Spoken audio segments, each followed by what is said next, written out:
Hello, कैसे हैं आप सब? आज मैं बात करने वाला हूँ उन पॉइंट्स के बारे में जो एक स्टूडेंट को पता होनी चाहिए बिफोर जॉइनिंग एनी इंस्टीट्यूट। आप किसी भी इंस्टीट्यूट, किसी भी कॉलेज को ज्वाइन कर रहे हो, किसी भी यूनिवर्सिटी को ज्वाइन कर रहे हो, उससे पहले आपको ये पॉइंट्स पता होनी चाहिए आपके इंस्टीट्यूट या यूनिवर्सिटी के बारे में। इस वीडियो में ये कोई कंपैरिजन वीडियो नहीं है। यहाँ पे मैं कंपेयर नहीं करने वाला हूँ कि कौन सा इंस्टीट्यूट अच्छा है या बुरा है।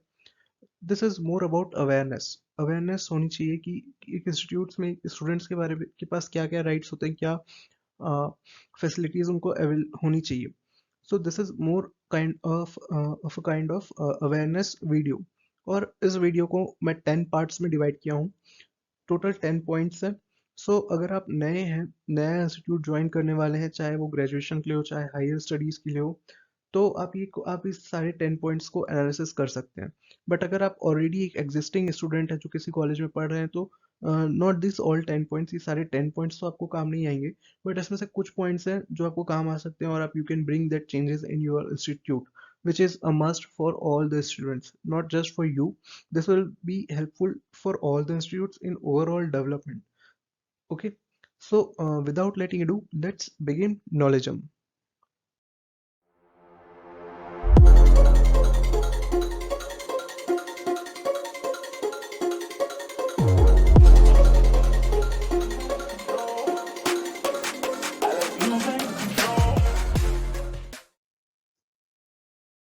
सो पहली चीज़ है ranking of the institute. Institute की रैंकिंग क्या है, उसके लिए कुछ ऑर्गेनाइजेशंस हैं। जैसे कि इंडिया में है NIRF, national institutional ranking framework. ये NIRF जो है, इंडिया में जितने भी इंस्टीट्यूट्स हैं, यूनिवर्सिटीज़ हैं, उनको रैंक प्रोवाइड करता है on based on certain norms. तो आप जिस भी इंस्टीट्यूट या यूनिवर्सिटी में एडमिशन लेने वाले हो, उसका NIRF रैंकिंग चेक कर सकते हो और आपको पता चल सकता है कि उसकी रैंकिंग कहाँ है। ठीक है। सपोज आप बाहर जा रहे हो, if you are trying to go for abroad, then you can check your institute or university's world QS ranking। World QS ranking पूरे वर्ल्ड में जितने भी इंस्टीट्यूट्स हैं उनकी रैंकिंग प्रोवाइड करती है। तो यहाँ पे आप इंडिया के सारे इंस्टीट्यूट का तो रैंकिंग नहीं देख सकते हो, because India in general, India के सारे इंस्टीट्यूट्स जो है वर्ल्ड के स्टैंडर्ड्स के अकॉर्डिंगली काफ़ी पीछे हैं। बट इंडिया के जो कुछ टॉप के इंस्टीट्यूट्स हैं उनका QS रैंकिंग में आपको नाम मिलेगा। बट NIRF में इंडिया के आपको सारे इंस्टीट्यूट का नाम मिल सकता है, तो आप ये चेक कर सकते हैं अपने प्रोस्पेक्टिव इंस्टीट्यूट या यूनिवर्सिटी के बारे में। ओके। नाउ टीचर्स एफिलिएशन बहुत इंपॉर्टेंट है। टीचर किस टाइप के टीचर्स हैं आपके इंस्टीट्यूट में, बहुत इंपॉर्टेंट है। तो एक ऐसे टीचर हो सकते हैं जो बेटर रैंकिंग वाले इंस्टीट्यूट से पढ़ के आए हैं।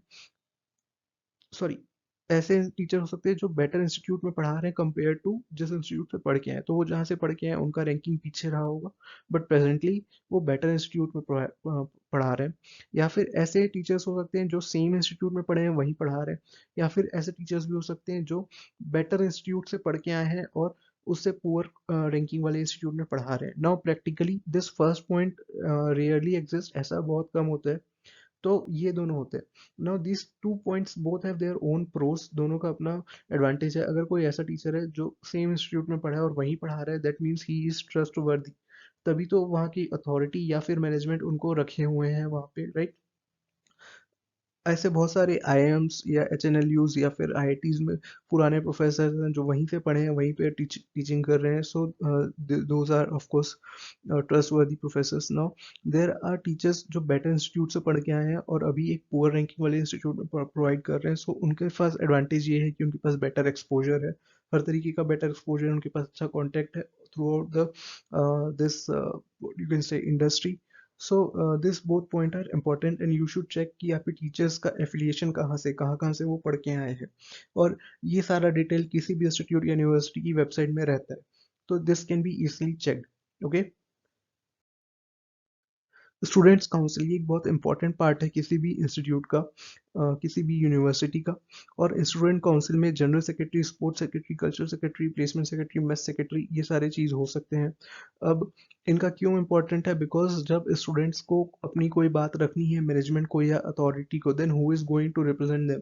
सो this students council will represent them. And अगर ऐसा भी होता है कि अथॉरिटी या मैनेजमेंट कोई डिसीजन लिया है which students don't want, so उनकी बात मैनेजमेंट तक कौन पहुंचाएगा, then again this general secretary will come, this student council will come into play. और कई बार ऐसा भी होता है कि जो मैनेजमेंट है या अथॉरिटी है, उनको अपनी कुछ चीज़ें स्टूडेंट्स तक पहुंचानी है, then again students council will come. This is very formal council and this is very responsible council। मतलब ये this you cannot take it lightly, आप इसको ऐसे ही नहीं ले सकते हैं because like अच्छे इंस्टीट्यूट्स मैंने देखा है, कुछ इंस्टीट्यूट्स में जहाँ पे जनरल सेक्रेटरी के पास पावर होती है, अच्छी खासी पावर होती है, like general secretary can declare 3 days official holiday, not the institute या मैनेजमेंट नहीं बोल रहा है, बट जनरल सेक्रेटरी अगर बोल दिया कि ये दिन हॉलीडे है, दैट मीन्स वो दिन हॉलीडे होता है, वहाँ पे स्टूडेंट्स नहीं पहुँचते हैं कॉलेजेस में। और नाउ जब मैं बोल रहा हूँ कि जनरल सेक्रेटरी बोल रहा है, that means he is also very responsible. This post is very, these all post are very responsible post. तो वो ऐसे ही किसी भी दिन उठ के आके नहीं बोल देगा कि नो हमको यहाँ पे आज बंक मारना है। नो, वहाँ पे वैलिड रीजन होता है, उस दिन वो बोलता है और वैसा होता है। अगर आपको बिलीव नहीं है तो जो भी आपके इंस्टीट्यूट, जो भी आपको लगता है कि ये टॉप के इंस्टीट्यूट है या फिर टॉप के कॉलेज है, आप उनका सोशल मीडिया में पेज चेक कर सकते हो से आईआईटी दिल्ली। सो आईआईटी दिल्ली स्टूडेंट्स काउंसिल करके आप फेसबुक या किसी भी सोशल मीडिया में पेज चेक करोगे, वहाँ पे मिल जाएगा, वहाँ पे जनरल सेक्रेटरी की पोस्ट रहते हैं, right. So this is very important and ये होना चाहिए, बिकॉज मैंने देखा है कि कई सारे इंस्टीट्यूट्स में या यूनिवर्सिटीज़ में ये होता ही नहीं है। ये होगा नहीं तो स्टूडेंट की बात यार मैनेजमेंट तक कौन पहुँचाएगा। So for all round development this should be there. Now location of the institute within है, सिटी के या बाहर है, डिस्टेंस कैसा है, मार्केट प्लेस से एक्सेस कैसा है, पब्लिक ट्रांसपोर्ट को सेफ्टी है कि नहीं है लोकेशन में।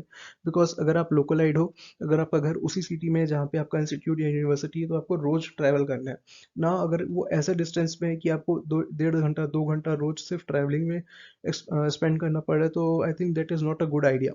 तो आपको ये जरूर देखना चाहिए कि आपके इंस्टीट्यूट का डिस्टेंस कितना है आपके घर से, या आप जहाँ भी रह रहे हैं, ठीक है।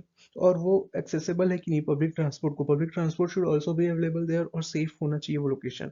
बिकॉज यू नेवर नो, आपको इंस्टीट्यूट में 4 साल 3 साल 5 साल जितना भी स्पेंड करना है, कभी ना कभी आपको हो सकता है रात को भी निकलना हो। So that should, the location should be safe also, okay. Now, this point is for the students who are outside their home, जिनका इंस्टीट्यूट उनके घर से उनके होम टाउन से बाहर है, तो there should be direct train, direct bus, direct flight from your hometown to the place where your university or institute is। आपका जहाँ यूनिवर्सिटी या इंस्टीट्यूट है, वहाँ पे, वहाँ से आपके होम टाउन के लिए डायरेक्ट बसेस, ट्रेन, फ्लाइट होनी चाहिए, और इनकी फ्रीक्वेंसी भी ज़्यादा होनी चाहिए।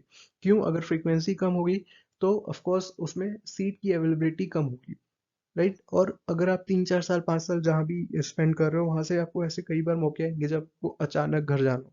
और जब आपको अचानक घर जाना हो तो यार दिस बिकम्स अ हेडेक, कि अगर आपके पास कनेक्टिविटी अच्छी नहीं हो। So in general what is the thumb rule, कि आपका डिस्टेंस 12 आवर्स की डिस्टेंस पे होना चाहिए आपके घर से आपकी यूनिवर्सिटी। तो इस केस में आप ओवरनाइट जर्नी करके पहुंच सकते हो। बट अगर 12 आवर्स से ज़्यादा है then it becomes a headache. और ब्रेक जर्नी भी नहीं होनी चाहिए, अगर ब्रेक जर्नी करना भी पड़ रहा है तो 2 से ज़्यादा नहीं होना चाहिए। अगर 3 ब्रेक जर्नी कर रहे हो तो अगेन ये अननेसेसरी आपका टाइम बढ़ाएगा just. So this things should be kept in mind before joining any institute।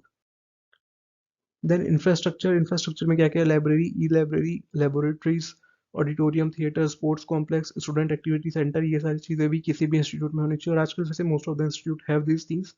But अगर लाइब्रेरी है तो उसका एक्सेस पॉइंट, एक्सेस टाइम क्या है, ओपनिंग टाइम क्या है। अगर वो आपके जितने आपकी जो क्लासेस की टाइम है या फिर कॉलेज टाइम है उसी टाइम में ओपन हो रहा है, तो मतलब क्या है, दैट मीन्स या तो आप कॉलेज में रहोगे या लाइब्रेरी में रहोगे, सेम टाइम में दोनों जगह नहीं हो सकते। तो library has to open even after the classroom times. Laboratory accessible है कि नहीं है, auditorium, theatre, sports complex, student activity centre, these are important things, there should, these things should be there. और आजकल मैंने देखा है कई यूनिवर्सिटीज में ये बहुत अच्छे ऑडिटोरियम्स, बहुत अच्छे sports complex, student activity centre ये सब होते हैं। बट अगर ये नहीं है देन यू मस्ट चेक, ये होना चाहिए। This is like then you are missing something in your university. So this thing should be there definitely. Then placements, placement कैसा, टीएनपी आपका ट्रेनिंग एंड प्लेसमेंट जो सेल है उसका स्टेटस क्या है, एक्टिव है या डोरमेंट स्टेटस में है। टीएनपी ऑफिसर कैसा है, उसका वो स्मार्ट है कि नहीं है, he is good enough to call industries और नॉट। और इंडस्ट्री एकेडमिया रिलेशनशिप कैसा है, आपके इंस्टीट्यूट में इंडस्ट्री के साथ फ्रीक्वेंट टॉक्स होते हैं, इंडस्ट्री आती है कि नहीं आती। बिकॉज इंडस्ट्री एकेडमिया रिलेशनशिप अच्छा होगा तो प्रोबेबिलिटी बहुत ज़्यादा बढ़ जाती है कि वो इंडस्ट्री एज अ प्लेसमेंट आपके इंस्टीट्यूट में आए।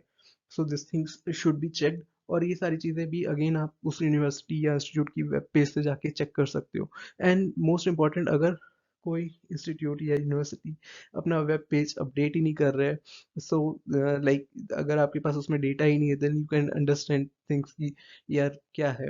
आई know, I don't need to tell you much thing, but अगर आप समझ सकते हो कि अगर वो अपडेट ही नहीं कर रहा है अपना web page, that then it is clear ना, राइट।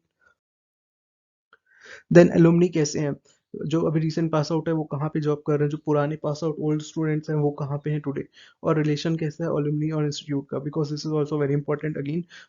एलुमनी कहाँ पे हैं, किस पोजीशंस पे हैं, ये इंपॉर्टेंट है। और जो मेन इंपॉर्टेंट चीज़ है कि एलुमनी अगर कभी याद कर रहे हैं अपने इंस्टीट्यूट को, यूनिवर्सिटी को, तो वो किस फॉर्म में याद करते हैं, पॉजिटिव में या नेगेटिव में।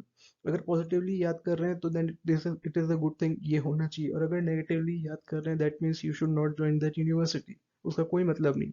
एंड यार this gives you an edge, an important, कोई अच्छा पोजीशन में है, suppose an officer is there and you are in emergency and you know that he is from your institute, तो अगर आप उसको बताओगे कि sir I am from same institute where you have study, there will be definitely a change and there will be some favour towards you. And same thing happens with you also, अगर आप किसी अच्छे position में चले जाओगे और कभी आपको कोई एक स्टूडेंट मिलता है जो बताता है कि सर मैं इस इंस्टीट्यूट से हूँ, मैं इस प्रॉब्लम में हूँ, and it is within their power, then you will definitely help them.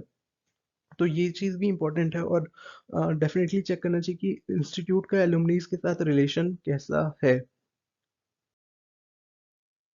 Then facilities inside the campus, bank, stationery, canteen, and ये सारी चीज़ें जो है सब्सिडाइज्ड होनी चाहिए, right. This is the whole thing is, this academic institutes has to be student centric, student के favour में होनी चाहिए सारी चीजें ना। तो अगर वो सब्सिडाइज नहीं है तो मतलब क्या है यार।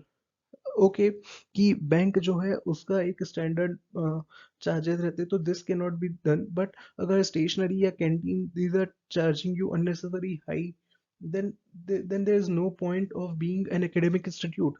अगर एकेडमिक इंस्टीट्यूट है तो वहाँ पे आपको सब्सिडाइज चीजें ही रखनी है ना।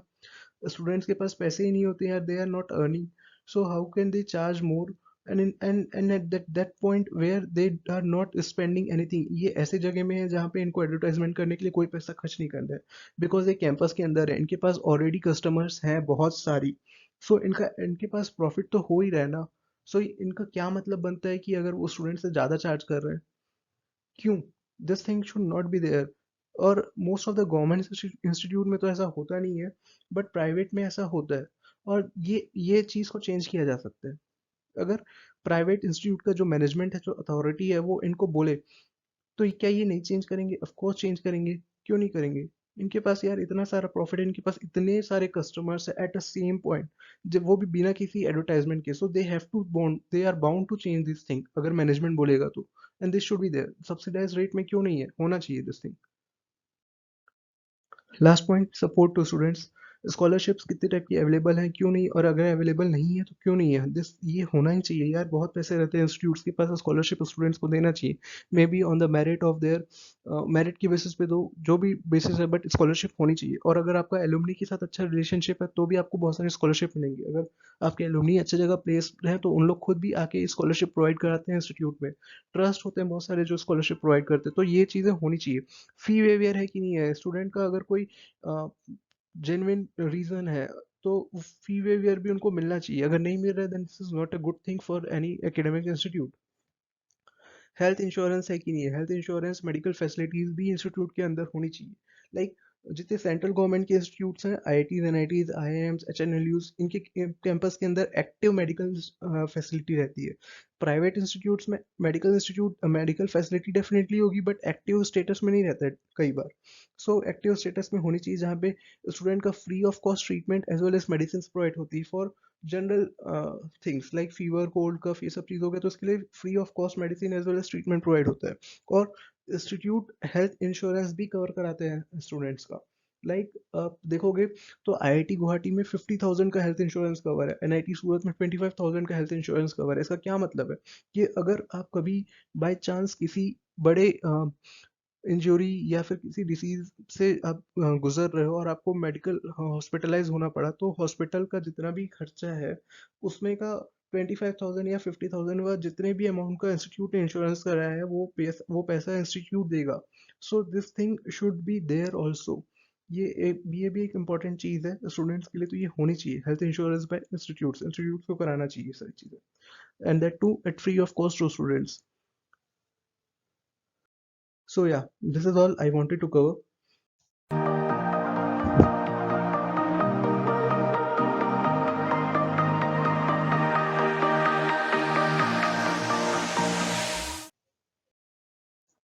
So bye bye.